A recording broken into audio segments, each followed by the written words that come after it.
Hello guys and gals, it is I, the Monster, and today we're reviewing Unicorn Overlord by developer Vanillaware. This game was put out by Sega and Atlas depending on where you live, and the game has come out on the PS5, the Switch, and the Xbox. Surprisingly, it is not on the PC, I don't know why. So we're going to get into it. So, Unicorn Overlord is a bit out of my wheelhouse. I typically don't really play strategy RPGs and strategy games in general. I've only really meddled with like Fire Emblem and Pikmin and some Age of Mythology back in the day, but I really haven't jumped into stuff like this. Vanillaware I know has like this huge cult following online, you know, with Dragon's Crown and Odin Spear and games of that nature, and I know that they make really great games that people love. They put this demo out a while back ago, and it's like a 6 to 8 hour demo, and I was completely blown away by it. I was just really impressed with everything, and what was cool about it was it led right into the main game if you bought it. So all the data you had basically just transferred over, which was wonderful. So I was totally hook, line, and sinkered in, and I just fell in love with it. This game really surprised me this year. And I remember when they announced what Unicorn Overlord, they showed it and whatever, and I was like, what the hell is a Unicorn Overlord? And sure enough, I found out. So you play Prince Elaine. It is your birthright to take over as the leader of this country in the game, and something happens with your mother, who's the queen at the time, and there's a bad guy, and you have to escape when you're a child. So it time skips you as like a 17 or 18-year-old man, and you're ready to reclaim your throne and basically save all of these countries or continents or nations or whatever it's considered in the game. And that's it. And you get a ring that's powered by the unicorn, and it has the ability to heal and cure people, and the bad guys of course have like spells and magic that turn people that are good into baddies and such. So it's like a fun, generic-y kind of fantasy storyline. I really want to say, before we get into all the nitty-gritty here, that I have to say that the art in this game is absolutely head-to-toe fantastic. Vanillaware is known for these beautiful hand-drawn anime styles. Every single character in this game, even if you don't care for them, looks great. And yes, folks, you get your waifus and your husbandos, so I don't want to hear about it in the comments. You get a lot of them. Woo-hoo! And everybody's just really cool. It's just got a beautiful, charming art style. The gameplay is kind of like if Fire Emblem and those old Super Battle Ogre, I might get the name wrong, those games on the Super Nintendo had like a baby. It's like strategy, but it's also like an auto battler, and it's really interesting. There's so many ways to customize your units. By the end of the game, there's multiple sections of units that you can have, and you can have up to 5 characters in a unit. You start off with 2. And throughout the game, you're going to raise your valor level so that way you can unlock more stuff to unlock more character slots. There are so many ways to customize. There's menus of what you're going to use for weapons, what you're going to use for abilities. Every single class is different. There's a rock, paper, scissors mechanic in the game, just like Fire Emblem or any of those strategy games. So there's always a different, unique thing going on with that. And you really are just trying to figure out what your best setup is, depending on who you put in front of a character or where they are on the slab is how they're going to get hit or how they're going to affect the battle. There's also a leader ability, so whoever's in charge of that unit gets to use a special valor skill, which I'm going to talk about. And basically, it goes like this. You get into a map. The maps usually have a gimmick or a strategy. The beginning ones are fairly easy. Later on is where it gets crazy. And, you're trying to take over and capture towns and stop the bad guy and save the day. And sometimes you get to save characters in the process. And it just goes from there. And then you use Valor skills as special map skills with you have to fill in a bar. And the Valor skills really come in clutch. There's a character in this game called Aubin, who I feel like some people might have slept on, but he's a house Carl. And his ability is to give players more stamina to the unit. So if your characters run out of a stamina and they can't move no more, they have to rest. So Aubin could come in and essentially use the Valor system to basically bring the characters back up. It's really great. Stuff like that. There's all different ones. There's archers with arrows and characters that buff other characters or buff their XP. It's all mobility. It's all different.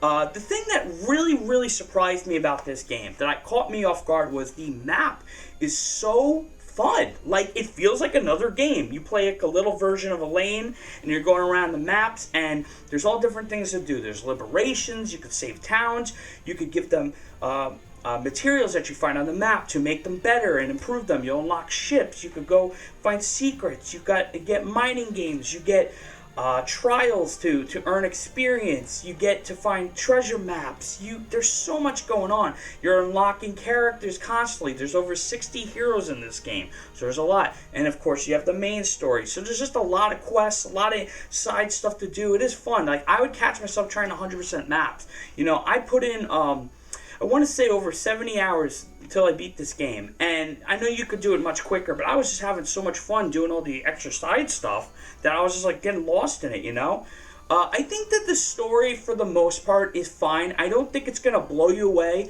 There's definitely twists and turns that I think are very good and are exciting, but it's not going to, it's not going to be like, oh my god, this is such a unique story. It's very, like, old school fantasy and some old school anime. The problem with this game's story, for me, is I think 70% of it's really good and 30% of it is not. Because the dialogue is very strange. You'll have characters. By the way, the voice acting in this game for the dub is really good in my opinion. You'll have characters that talk really regal and formal and very cordial. And then you'll have characters that are like, hey, how's it going? Or like, yeah, dude, whatever. And you're like, what's going on? There's like a clash here. Like Prince Elaine, the main character, he's very fancy sounding, regal. And he'll say his lines. And then his best friend Lex is this like, oh, hey, how's it going? Like, it's just so, like, random. And there's a lot of, like, when you're saving the heroes, or you're doing a side quest, or you're doing a story, there's a lot of the same story beats.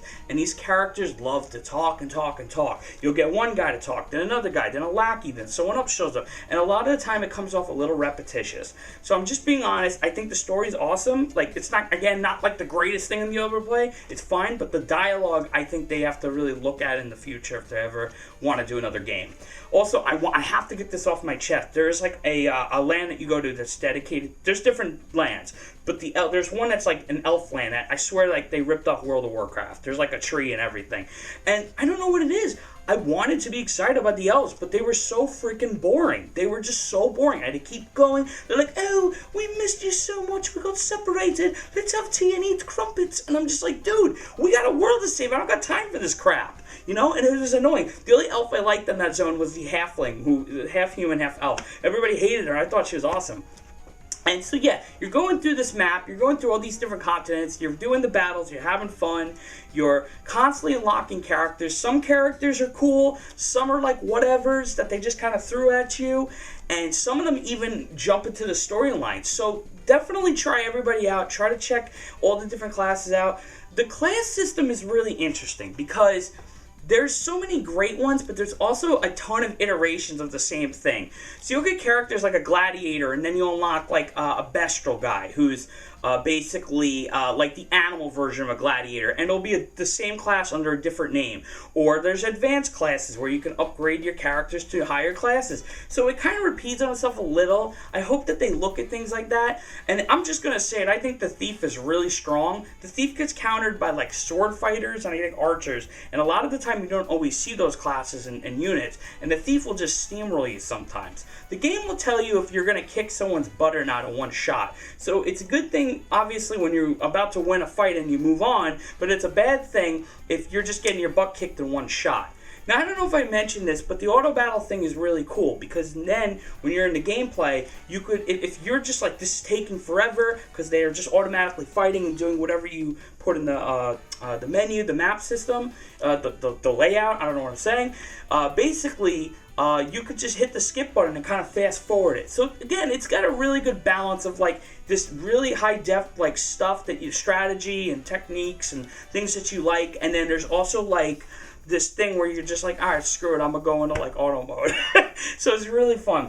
I think this is a really great game. It's definitely got like a vibe to it. I think that finding out that they've spent 10 years to make this game is really an amazing story, and I do hope that more people play it. I think that the name is a little odd to people, but I think that the characters and the world and everything are excellent. I don't know if I mentioned this, and the music is really great in this game. Like, people need to stop sleeping on the music in this.